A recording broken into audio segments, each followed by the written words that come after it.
بسم اللہ الرحمن الرحیم۔ خود غرضی۔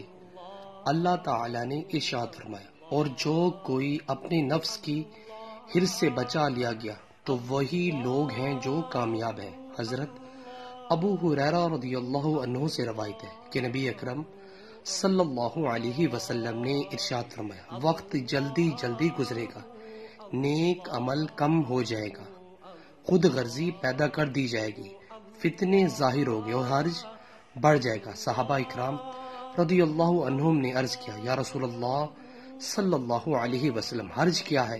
آپ صلی اللہ علیہ وسلم نے ارشاد فرمایا، قتل قتل۔ حوالہ موجود ہے۔ سو ویورز، اللہ تعالیٰ سے دعا ہے اللہ تعالیٰ ہمیں بھی اپنی زندگی کو اسلام کے مطابق بسر کرنے کی توفیق عطا فرمائے، اور ہمیں 5 وقت تکبیر اللہ سے نماز پڑھنے کی بھی توفیق عطا فرمائے۔ ویڈیو کو شیئر کریں۔ جزاک اللہ۔ السلام علیکم ورحمۃ اللہ وبرکاتہ۔